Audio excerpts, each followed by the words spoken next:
Shahar Azani is the Executive Director for Stand With Us Northeast Region, an international non-profit education organization dedicated to supporting Israel around the world. Stand With Us currently has 16 offices across the US, with additional branches internationally. Prior to joining Stand With Us, Shahar served with distinction in the Israeli Ministry of Foreign Affairs. His consulate postings have taken him around the world, where he has been an invaluable motivator on behalf of Israel. In addition to being an experienced spokesperson and media expert, Shahar holds an LLB degree in law and a master's in business administration. He is happily married to Eleanor, and they have 3 children together.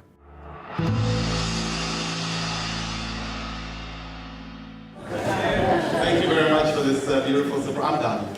I also want to thank you sincerely from the bottom of my heart for letting me the follow-up act to what you just had on the stage. Really, thank you. So, I know I don't have much time. Nikki said stick yourself to 3 hours and 15 minutes, so I'll try. So what I want to do now is maybe take what you've heard up until now, since we're talking about education, but education is about doing. So let me be concrete. Let me get down to the bottom line. Let's take some real-life examples, a takeaway from today that each and every one of you can implement as of tomorrow. Because today is not an ending, but a beginning. And this is how each and every one of you should think about it. So let me tell you, Shalom. Shalom. I didn't hear anything. Shalom. Shalom. Now we can work. I want to start, as you heard on the panel, I cannot help myself. And a good story is always a great beginning for a lesson. And this time, I'll go a bit further in time to my service as Deputy Ambassador of Israel in Nairobi, Kenya, a few years ago. And shortly after I assumed position, we did hold a independence reception. And I'll never forget that moment when we were standing at the Intercontinental Hotel in Nairobi.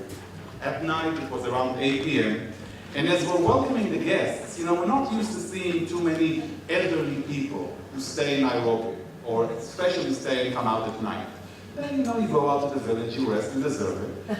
And yet I see someone very old, leaning on a cane, making his way to the entrance to shake our hands. And I turned to my ambassador and asked, Mr. Ambassador, who is this guy?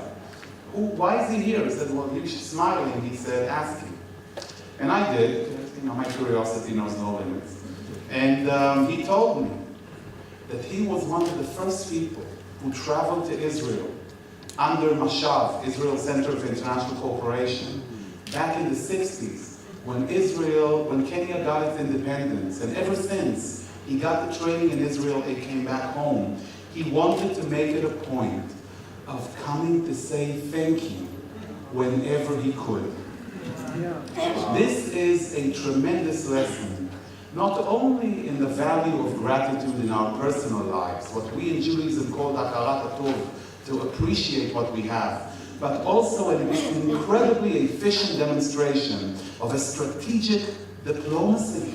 Diplomacy and politics that do not strive for the Nobel Peace Prize in 4 years, that do not hope to achieve peace on earth in an 8-year term so that I can go down in history as so-and-so. It's a diplomacy that was created to make a difference 50 and 60 years on when a young Israeli diplomat arrives in Nairobi.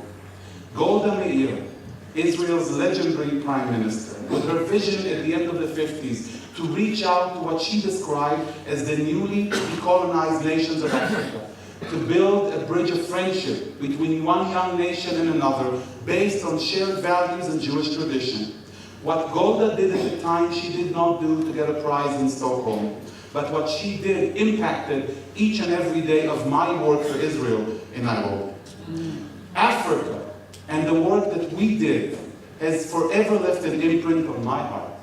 I promised myself after my term ended in Nairobi and I moved to the United States that I shall forever carry this lesson and this continent in my heart wherever I go. It was people who came up to me and said, Shahar, you must be so happy to come to the US after serving in Africa. And to them I said, I only hope that my stay in the United States of America will be half as meaningful as my time well spent on the continent of Africa.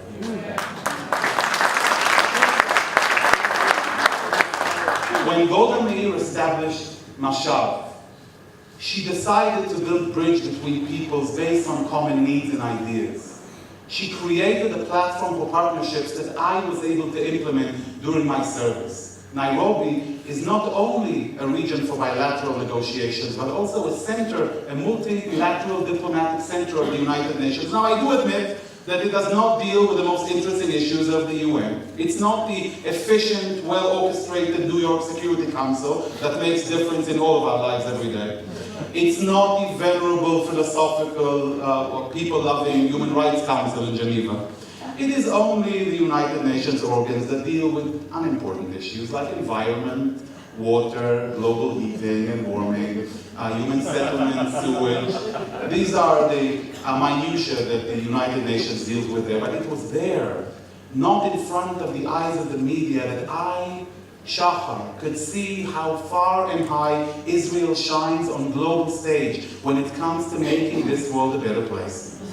It was there that when the Palestinians came up with a resolution to denounce Israel, that the Israeli ambassador came up before the nations and said, let us not accept this resolution, but change it. And instead of a resolution denouncing Israel, let's have a resolution bringing Israel, the Palestinians, and other nations together in building bridges between people. And indeed, that resolution was not accepted, but a positive one was accepted.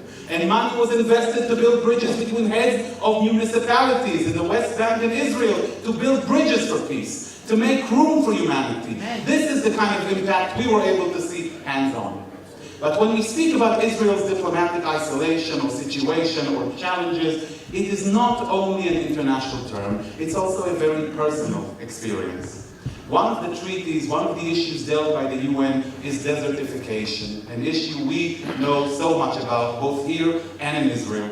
One day, at the convention in Nairobi, of all of the countries who are member of the United Nations Conference on Combating Desertification, I had the pleasure of accepting a delegation of high-level Israeli professors. These professors, you can imagine, were the top in their field, not only in Israel, but internationally. The way the UN works, since not every 100 countries that signed an agreement can sit and talk, you divide yourself by groups. These groups are usually determined by geography. Which region do you believe Israel was part of? So up until the year 2000, Israel was part of no region. For Africa rejected Israel because of the venerable Muammar Gaddafi. And Asia rejected Israel because of the humanity-loving Islamic Republic of Iran. And no other regional bloc would have Israel. Until the United States of America came up in the year 2000 in the city of New York and said, you know what, we appreciate your concerns, so we'll tell you what, we'll add you to a different group. It's called WEOG, if you're ever on Jeopardy for $250,000. Western Europe and Others group. So Israel was under Others. But they had one stipulation. They said you can only join the group in New York. Because if WEOG convened to meet anywhere else, not for you. So here yours truly standing there with a delegation of experts at the United Nations Conference on Combating Desertification, and when the different regional groups are meeting, we spend our time walking the corridors, because we cannot take part in any of the meetings. However, we did hand out killer brochures. And the amazing experience that I saw was people coming in and out of the conference rooms with questions, with notes for the Israeli experts. So we know you can't go in, but what do we do here? Can you give me the answer there? Until the UN Secretariat came with an incredible idea. I had a great relationship with the secretary, and she comes up to me and says, Shahar, I want to help you. I said, Beverly, I love you. What do you want to do? She said, but remember, I'm married. So she says, listen, here is a badge. If you give them this badge that doesn't say Israel, but it says UN Secretariat, they'll be able to go anywhere they want and even address the plenary session. I said, what a fabulous idea. It's always a good question to take to testosterone high-level high schoolers when you tell them, would you take the badge or no? Would you stand your ground or no? So we took the badge. And we gave them to the professor. And one of them, Professor Safriel, comes on stage at the plenary right after he got it and said, Thank you very much. It's a pleasure to address the plenary. My name is Professor Uriel Zafriel, and as Israel's leading expert on the issue, I want to tell you that I sit next to this young man, right there behind the letter I that says Mission of Israel. And if any one of you has any question about what we're talking about today, feel free to come visit. So we took the badge. But the bigger lesson here is the value of strategic diplomacy that is based on the building of goodwill between people. Gratitude has merit and has value. The ability to convey gratitude and compassion are two incredibly efficient, not only diplomatic, but human tools to build bridges between people, which is why we are here today at the end of the day, to strengthen that positive human network. And not only to strengthen it ourselves, but also to spread that light and make sure that we share it with everyone and anyone we can. I can assure you that as a commitment I took on myself, there isn't almost one speaking engagement I took in the United States of America, in Stockholm or anywhere else, where this issue was not mentioned, where Africa was not mentioned, where Golda Meir was not mentioned. They thought I was family, but not really. The second level of what we're talking about here today, in the actual doing of the work, is what strategy we use when we try to speak about Israel. What do we need to remember when we try to convey that message about Israel to people who may not know or are ignorant or indifferent on the issue? First of all, think about the words you use, especially in a place like South Africa, words like justice, peace, children, hope. There is no reason why the other side took command and control over these words, whereas we, those who support Israel, cannot utter the word justice. We cannot speak of hope. Is it only an issue for others? I've heard leaders talking about Israelis need security, whereas Palestinians want justice, and we do not want justice. Justice is not part of why we are here. Remember those words when you argue for Israel, when you make a statement for Israel. It's important for people to listen to that message in the proper manner. Do not give up the narrative. Do not give up the control of words to those who believe they own them. The second issue is avoid what I call the kishke diplomacy. Many a time we tell people what we want to tell people. I want to give it to him. I want to tell them that A, B, C, and D, and they're going to hear it from me. And then what? How many times did we stop for a minute to ask ourselves, what do I want to tell people that they actually need and want to hear? In 2 weeks' time, I'm going to speak in San Diego. I was approached by a group of professors on one of the campuses to address the issue of the University of California's anti-Semitic system. So I asked the professor, I said, thank you very much for inviting me, but my question is this: what is the main profession, the main specialty of the professors I'm going to address? He says, well, they're environmental professors. We work out of San Diego. So speaking to them about UC anti-Semitism sounds fabulous, but if we can touch on the issue of environmental global diplomacy as manifested by Israel, wouldn't that be more interesting for them? And the response I got was, wow, that's a fabulous idea, I didn't think of it. Think about it. Know who you're going to speak to. That's crucial when you want to convey the message. One day I spoke at Beverly Hills High School when I came to Los Angeles, California, and I was very fortunate to address the entire school in an assembly after lunch. Be careful what you wish for. And yet I was thinking, this is a challenge, but what am I going to speak to them about? Finally, they agreed to hear from me. And it was right after one of the operations we had in Gaza. And now I'm going back to what Michael Freeman said before. I could go in and speak to them about the operation in Gaza. You know, we just did this because, and this happened because, and the Hamas charter is bad. But I guess I would have lost their attention in about 2 seconds. Because it's not really relevant with them at the moment. It doesn't echo with their everyday existence. And besides, I control my narrative. My enemies will not dictate to me what I will carry onto the audience to discuss Israel. So what did I speak to them about? My first sentence was, it's a great pleasure to be with you here, but I must tell you, even though it's my first time, I know you. I know each and every one of you. I know your families, your schools, your lives. I know everything there is to know about you. Because I watched Beverly Hills 90210. But think about what I actually told them. What I actually told them was the power of media in shaping perceptions of reality. What did I think about when I'm addressing a public and I speak about what I thought about Kenya before I came to Kenya? If only you replace the word Kenya with Israel, you understand the message I'm giving you in an indirect manner. For proper advocacy does not require a hammer, but requires a chisel. Besides the relevance issue that's crucial in how we address audiences, I want to make a point of personal stories. It's not about rehearsing talking points. It's about speaking from the heart to the heart. And the only tool that will be able to convey words from the heart to the heart is passion and authenticity. Passion, I vouch for each and every one of you.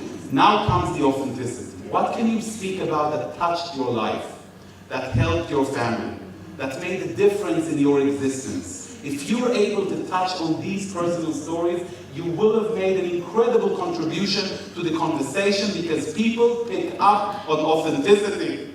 If you come up as rehearsing talking points, you're done. Some people come, that's what they need to say, they say the talking points, they're gone. I want to give you an example of when we combine all of these principles. When we spoke after, again, another military operation of Israel, and Israel sends a cable and says, please address the issue on campus. So I could have called the Jewish Students' Union, those of them who still support Israel, and got to meet them on Friday night, the whole 5 to 7 people, and I would talk to them, get standing ovation, go back to the office, write a cable to Jerusalem, say I spoke on campus, get a commendation, and be promoted. But I was thinking, what could I do that would make a difference? So in the course of my stay in LA, I had a great relationship with the African Consul Generals. I made a point of going to visit them, telling them where I came from, and working to do things together. And it just so happened to be that one of them served in Israel. So I told them, you know, let's do an event on campus, co-sponsored not only by the Jewish and pro-Israel groups, but also by the non-Jewish, non-Israel affiliated groups. And the topic of that conversation was Israel and Africa relations from a personal perspective, where you and I will be on stage, and I will speak for 20 minutes about Kenya, and you will speak for 20 minutes about Israel. Now, what was the message of that event? Remember, a few weeks after another operation, seeing two diplomats standing on one stage, one by another, is a message unto itself. How many events do we do in Israel that we stand alone? We are perpetuating the notion of Israel's isolation. It's time we held hands together and work together to make a difference. How many times have you seen diplomats saying kind things about one another? It echoes the hope of your target audience, their desire to make a difference, a universal value, a desire of everyone.